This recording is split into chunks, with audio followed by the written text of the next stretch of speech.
My name is Samantha. In 2016, I graduated from school and moved to another city to study, in Boston. I am the only child in my family, and all the attention was always on me. My parents had a hard time letting me go because of their worries. There were many conversations, but I still left my hometown. In Boston, I had no friends, but it wasn't hard to find them since I'm very sociable. In the very first week of classes, I became friends with a classmate and moved in with her because she also lived alone. It was reassuring for both of us to live together, as it felt less scary. She had also just arrived in Boston, and over time we got used to the city. One evening after class, I decided I needed some time alone to relax. I headed to the city center and stopped at a charming restaurant. Enjoying the view of the bustling street and some delicious pasta, I thought about how I had made the right choice by leaving my hometown. That evening, a fairly pleasant guy joined me. He looked very neat, dressed stylishly, had a nice scent, exuded gallantry and safety. We chatted well and he offered to walk me home. I agreed, a decision that cost me nerves and nearly my life. We spent a week together, often going out for walks, and I told my mom about him. After listening to all my chatter, she told me she had a bad feeling and that I should be careful. I didn't take her words seriously, considering them another paranoid concern for my safety, but soon I realized I had been naive. Another week into our interactions, I started feeling uneasy when around him. It seemed like he was psychologically pressuring me, and one day he rudely grabbed my shoulder and raised his voice. That day, I said we should stop communicating, which led to horrifying consequences. There was a surveillance camera installed on our front door, and we began receiving notifications on our phones. He would come in the middle of the night and look straight into the camera, saying, "Samantha, I won't leave you alone." His eyes were wild, and this happened almost every night. My roommate and I were very scared and afraid to go to sleep, wondering what he might do. Gradually, I began to notice that he was following me wherever I went, at the university, on the street, in the store, or even at home. My head was filled with thoughts about what awaited me each day. I couldn't sleep. I lost my appetite, and worse, I began panicking at every sound. In turn, he would come every night, look into the camera, and say the same thing. "You'll regret it, Samantha." His presence in the recordings would end with maniacal laughter. One night, he started knocking on the door and rattling the handle. It wasn't just knocks. It was a strong and rapid beating on the wooden door, and the doorknob seemed to move at lightning speed. We spent our nights in tears from exhaustion and despair. When we informed the police, they promised but took no action. One morning, I was alone at home as my roommate had classes. I was starving, but there was nothing in the fridge for breakfast. I had two options: to starve or overcome my fear and go to the store. I decided that I couldn't live in fear forever and went to the nearest supermarket, which was a 10-minute drive from home. I had a very unpleasant feeling, as if my body was telling me not to do it, but I brushed it off as the paranoia and fear I had accumulated over these days. I calmly drove to the store, listening to an old Lady Gaga album. The weather outside was wonderful, and it seemed like my stalker had abandoned his deranged ideas. After getting everything I needed, I calmly headed home. As I got out of my car, I looked around to see if there was anyone suspicious on the horizon, but there was no one nearby. With a calm mind, I approached the door and entered the house. What happened next was unforgettable. After I closed the front door, someone frantically started pulling the handle and banging on it within seconds. I immediately knew it was him. I didn't want to believe that this was happening to me again. Shock overtook me completely. My heart was beating unbearably. My head was spinning. But then I remembered that the kitchen window was wide open. I ran to the window, and by that time he had finished with the door. It was a matter of seconds. Rushing into the kitchen, I saw him trying to force his way into the house through the window. Fear filled my mind with the darkest possible outcomes, but I refused to believe that this would be the end of the story. Fortunately, there was a frying pan near me, and without thinking much, I struck him on the head several times, but he wouldn't give up. I realized that I wouldn't overpower him physically, so I decided to do something else. He didn't know this house as well as I did, so I fled to a hidden corner. By this time, he had already entered the house and ran after me, but I had the advantage. In my closet, there was a secret door, unnoticeable to anyone who wasn't aware of it. Hiding inside, I heard his wild breathing. "Come out, Samantha. I won't hurt you," he repeated incessantly, sometimes screaming. Suddenly, I heard a loud bang, like the sound of a broken-in door. It was the police. In tears and a state of dreadful hysteria, I breathed a sigh of relief and realized that it was over. They took him to the station, and I was informed later that he was already undergoing treatment in a specialized facility with a diagnosis of psychopathy. It took me a long time in therapy to move on from everything that happened. To this day, I'm still afraid to meet new people and to be at home alone. It was my roommate who called the police after witnessing what was happening through the door camera app. Living in the suburbs of Atlanta, I've always considered our neighborhood to be quiet and safe. Kids freely roamed around, and flowers were planted everywhere. My wife and I moved here to raise our children in a peaceful environment. At that time, surveillance cameras seemed like an unnecessary luxury to us, but after a couple of years, when a streak of thefts and break-ins started in the neighborhood, I decided to install a couple of cameras around our house. My wife and I thought they would never come in handy, but one night instilled a lifelong fear in me. Around midnight, I woke up to a quiet notification sound on my phone. Accustomed to the constant alerts from the cameras at first, I didn't pay much attention to it, but something made me look this time, and my intuition didn't let me down. Taking the phone, I glanced at the screen and saw the silhouette of a person standing in our backyard. I was wide awake in an instant. I decided to turn on the lights in the backyard, hoping to deter the uninvited guest, but upon doing so, he continued to stand and stare into the camera without blinking. As a man, I felt obligated to protect my family, so I decided to go down and find out what was happening. However, when I got there, the yard was empty. Perhaps it was just a lost passerby, I thought, trying to calm myself. But the following nights proved me wrong. The next day was quiet, but that same night I received another notification from the camera.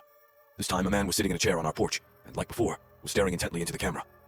That night, feeling more serious, I went downstairs and onto the street, and I saw the man walking away down the road, not turning around at my words to him. It was beginning to scare me. I felt that this was certainly not good, and my paranoia was escalating. When I was about to go back into the house, I noticed a tape on the chair where he had been sitting. Without much thought, I took it. Watching the tape was quite difficult, as my wife didn't know about our secret guest, and I didn't want to scare her. After a few days of quiet, I finally found a moment when I was home alone and managed to watch it. On the video was the same man in what seemed like a basement room. "You don't know me, but I know everything about you, even more. You have 2 days or it will be much worse," he said. I broke out into a cold sweat. I began thinking about my wife and daughter, who had gone to the store. Paranoia was consuming me. It was truly terrifying. By the end of the day, my thoughts were entirely consumed with what his words could mean. One night, when the stranger appeared on the screen again, I decided to act differently. I quietly left the house and went to the backyard, trying not to make noise. When I got closer, I saw him. He was a middle-aged man, with a pale face and cold eyes that seemed utterly mad. He stood still, staring directly at me, as if he knew I would come. My heart was pounding so much that I thought it would leap out of my chest. Instead of running away, I stepped forward and loudly asked, "What do you want?" Without saying a word, he turned around and walked into the darkness. The next evening, I received a letter. It was sent to my email, but the sender's name was hidden. It simply said, "Soon." My anxiety reached its peak. I understood that this man wasn't simply playing with me. He had a plan. I contacted the police, and they promised to increase patrols in our area and advised me to temporarily leave the house. But I decided to stay. I wanted to catch this person and understand what he wanted. The following night was the deadline he gave me in the video. When I received another notification from the cameras, I was ready. I armed myself with a flashlight and a baseball bat and went outside. The stranger was standing at the front door. This time I didn't ask him what he wanted. I advanced directly towards him, shining the flashlight in his face. "Who are you?" I shouted, raising the bat. But he didn't move.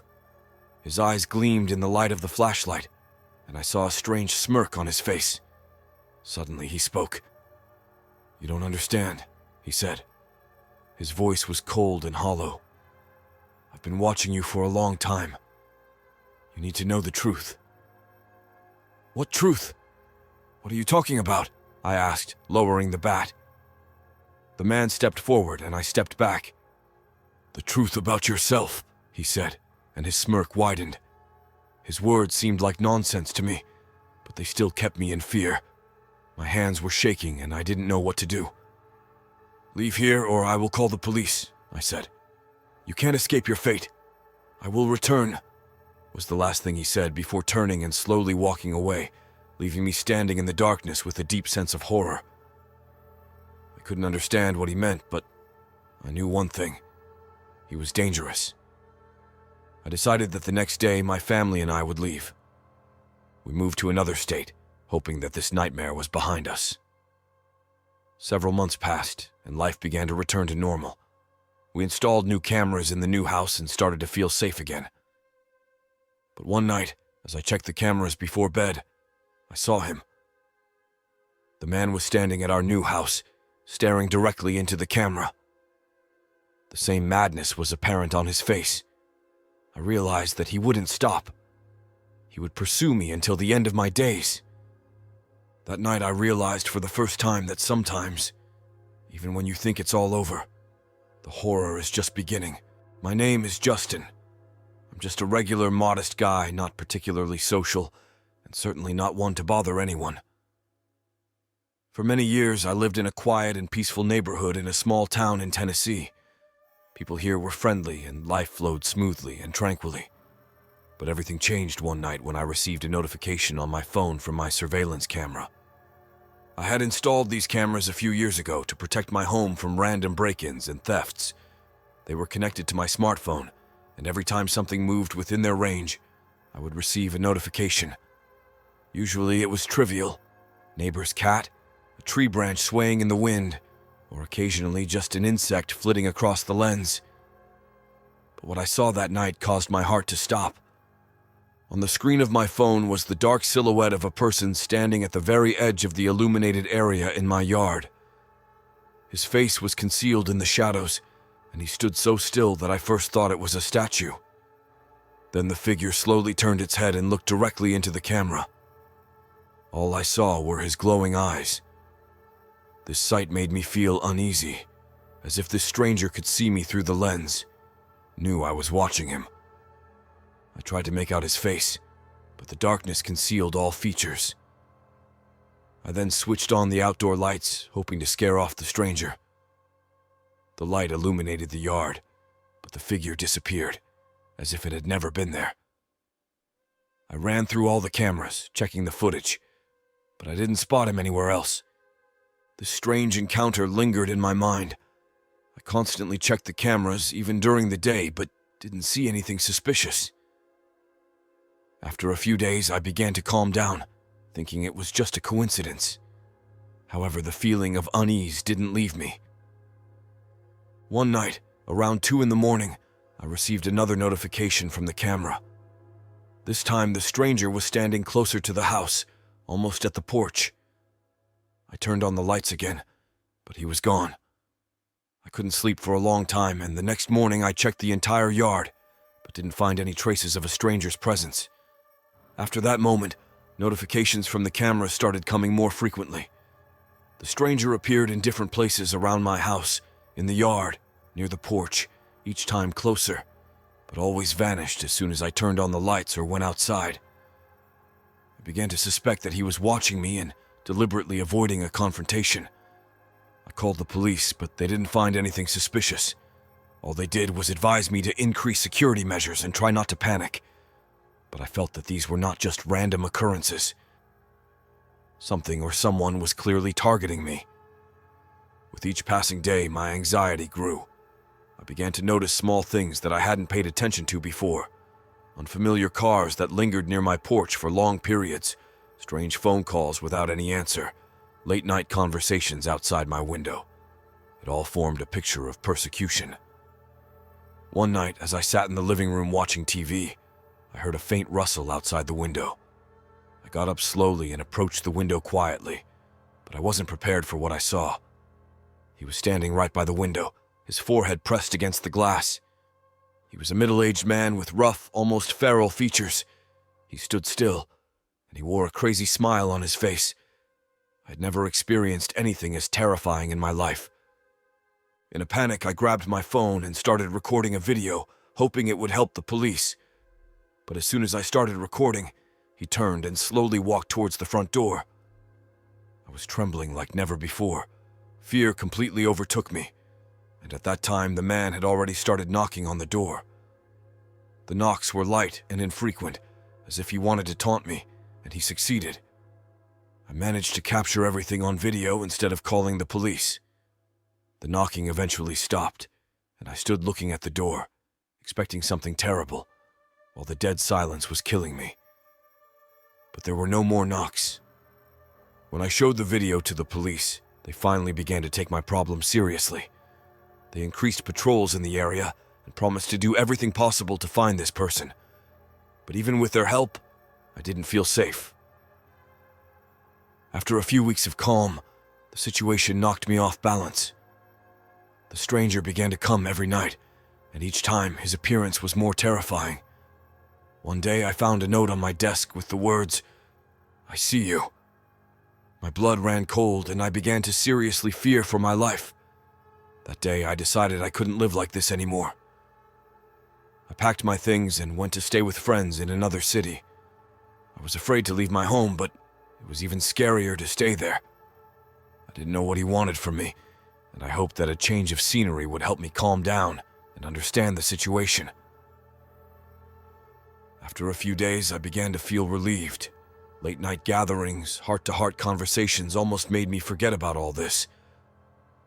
But one evening, as we sat in a group in the backyard, I went to grab a shirt from my backpack and found a note instead. Thinking of running away? My blood ran cold. The stranger had found me. My anger and fear knew no bounds. I returned home determined that I couldn't be afraid forever. I installed additional cameras and started working with a private detective to find out who this person was and why he was pursuing me. We found out that he was a former convict who, as it turned out, lived nearby. Every night, I now checked the cameras and tried to live as normal, but the fear never left me. I knew that this person was somewhere nearby and wouldn't stop until he got what he wanted. However, the real reason for his pursuit remained a mystery to this day.